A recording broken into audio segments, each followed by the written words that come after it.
तर hi hello कशात I hope छानच असाल. पुन्हा एकदा नवीन व्लॉगमध्ये मी कोमल तुमचं खूप सारे मनापासून स्वागत करते. तर छान अशा दिवसाची छानपैकी सुरुवात झाली होती. दिवस कसला आता व्हिडिओ शूट करता करता तर म्हणायला हरकत नाही की दुपारचाच व्लॉग आहे तो. तर दुपारच्या वेळेमध्ये बघा जी अशी पद्धतीची जी कामं आहेत तर ती बऱ्याच प्रकारे मी करत असते. तर इथे बघा साड्या आला होता थोड्याशा फॉल पिकोला.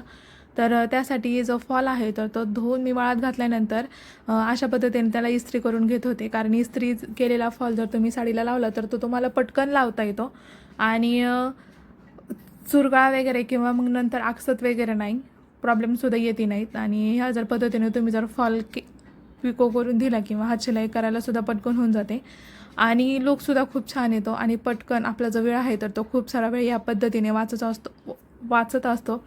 तर त्यामुळे तुम्हीसुद्धा ही जी ट्रिक आहे तर ती शिलाईच्या बाबतीत वापरू शकता. तर बघा बऱ्यापैकी घरातलं जे काम आहे तर ते सगळं झालं होतं असं म्हणायला काय हरकत नाही. आणि माऊ जी आहे तर ती झोपलेली होती. तर ती जेव्हा झोपेन तेव्हाच ही जी कामं आहे तर ती बऱ्यापैकी मी करत असते.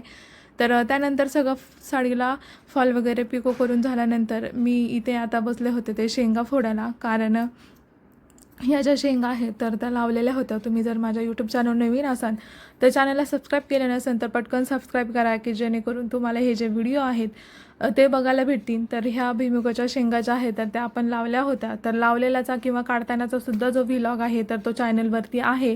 तर तुम्ही आवर्जून बघू शकता तो व्लॉग. तर त्याच ह्या शेंगा होत्या आणि त्या शेंगा मी अशा पद्धतीने आता फोडून ठेवत होते. कारण सारखं सारखं दरवेळेस स्वयंपाक किंवा भाजीला वगैरे शेंगदाणे जर लागले तर त्या सारखे तेव्हाच्या तेव्हा फोडणं होत नाही किंवा खूप सारा वेळ जातो. आणि मुलं वगैरे जर असली तर पटकन किंवा अर्जंट जर लागले तर घरात थोडेफार शेंगदाणे पाहिजेत. जेव्हा आपल्याला वेळ आहे त्यावेळेला तुम्ही फोडून घेतल्या तरी काय हरकत नाही, पण जेव्हा आपल्याला वेळ नसतो तर त्यासाठी हे जे शेंगदाणे आहेत तर ते आपण वापरू शकतो. असं करण्यासाठी किंवा आपला जो वेळ आहे तर तो बऱ्यापैकी सत्कारणी लागण्यासाठी. काही काही वेळेस काय होतं एखाद्या दिवशी खूप सारा कामाचा लोड असतो आणि एखाद्या दिवशी काहीच नसतं. तर ज्या दिवशी आपल्याला कामाचा लोड नसतो तर त्या दिवशी मी ही जी घरातली छोटी छोटी कामं आहेत म्हणायला काय हरकत नाही तर ती कामे आधीमध्ये मी करत असते. तर बघा माझ्यासोबत जे आहे तर ते कौस्तुभलासुद्धा बसवलं होतं.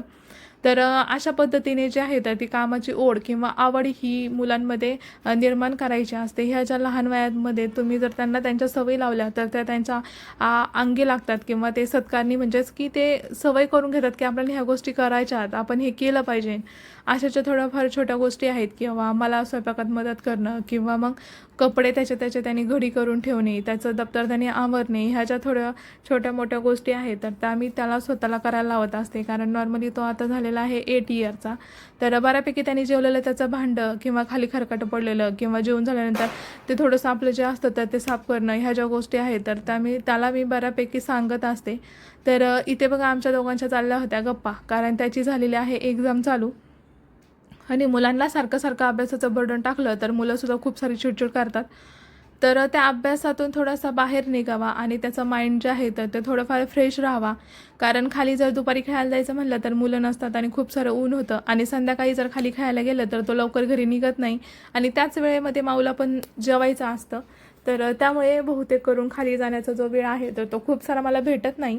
तर त्यामुळे मी त्याच्यासोबत जो वेळ आहे तो बराचसा घालवत असते. तर इथे बघा आपण जो मनी प्लांट ग्रो केला होता तर तो अशा पद्धतीने आणि इतका मोठा जो आहे तर तो ग्रो झालेला आहे तर तो मी कशा पद्धतीने ग्रो केला होता किंवा कशा पद्धतीने ठेवते जेणेकरून तो इतका हिरवागार जो आहे तर तो झालेला आहे. तर बघा हे जे झाड आहे तर मला ह्या झाडाचं अजूनसुद्धा नाव माहिती नाही आहे, पण नॉर्मली मी लावले कारण त्याला फुलं जे आहेत तर ती खूप छान येतात. तुम्हाला जर या झाडाचं नाव माहीत असेल तर मला कमेंट्समध्ये नक्की सांगा. आणि ही आहे आपली गोकर्ण. तर नॉर्मली ही गोकर्ण सगळ्यांनाच माहीत असते. तर अशा पद्धतीने जे आहे तर ते पाहुणे आमच्याकडे येत असतात. तर बऱ्यापैकी पावसाचं वातावरण झालेलं होतं आणि आपला जो घरातला मसाला होता तर बऱ्यापैकी तो मसाला सगळा संपलेला होता. तर त्या मसाल्याच्या वाटण्यासाठी मी एकदाच बघा कांदा, खोबरं, लसूण आणि थोडंसं आलं आणि कोथिंबीर हे जे आहे तर ते मिक्सरला बारीक करून घेत होते. तर तोपर्यंत शेंगाच्या जे टरपला भरून ठेवले होते. तर पाहुण्यांचं अशा पद्धतीने त्याचं भोजन करायचं काम जे आहे तर ते चालू झालं होतं. तर ह्या पक्षाला बघा आमच्याकडं तर याला पारवा बोलतात. तर याला खूप सारे शेंगदाणे आवडतात म्हणून तो आला होता. त्यानंतर इव्हिनिंगच्या टायमाला छानपैकी चहा केला आणि चहासोबत हा जो आहे तर तो बंद पाव किंवा खूप छान हा पाव लागतो. तुम्ही कधी खाल्ला आहे की नाही माहीत, आमच्याकडे तर याला बंद पावच बोलतात. तर तो एन्जॉय केला. तर त्यानंतर आमच्या पार्किंगला आज होतं जेवण. तर छानपैकी पावावरती ताव मारून झाल्यानंतर मी गेले होते पार्किंगला. तर गेल्यानंतर बऱ्यापैकी सेटअप जो आहे जेवणाचा तर तो लागलेला होता. आणि इथं बघा तुम्ही मुलं जी आहे तर ती खेळताना बघू शकता. आणि ही माऊ जी आहे तर तिला घातली होती मी फ्रॉक आणि तिचं चाललं होतं इथं नाचायचं काम. तर तिला खूप आवडतं. आणि त्यानंतर हे सगळं झाल्यानंतर आम्ही बसलो होतो जेवायला. तर आज आमच्याकडे जेवायला होती पावभाजी, पुलाव, कोशिंबीर आणि जिलेबी. तर हे जे पदार्थ होते तर ते होते जेवायला. तर जेवण झाल्यानंतर ऑब्वियसली जिरवायचं असतं. तर त्यामुळे आमच्या सोसायटीत ठेवली होती संगीत खुर्ची.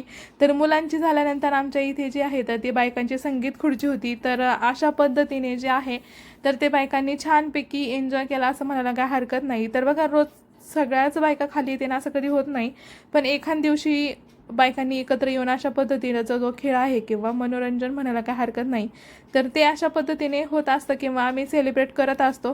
सो तुम्हाला आजचा व्लॉग बघायला कसा वाटला ते कमेंट्स करून सांगायला अजिबात विसरू नका. आणि हो, चॅनल नवीन असाल, चॅनलला सबस्क्राईब केलं नसेल तर चला पटकन सबस्क्राईब करून घ्या की जेणेकरून नवीन नवीन व्हिडिओ किंवा रेसिपी किंवा ट्रॅव्हलिंगचे व्हिडिओ हे सगळे माझ्या चॅनलवर तुम्हाला पाहायला मिळतील किंवा मी पोस्ट करत असते. सो तुमचा जो सपोर्ट आहे तर तो मला असाच राहू द्या. तर खालून घरी येईपर्यंत आम्हाला वाजले होते बघा थोडे कमी नाही तर 10:30 10:15 वाजून गेले होते. तर शेटचे पेपर चालू होते. सो त्याला बसवला अभ्यासाला. सो चला भेटूया पुढच्या व्लॉग.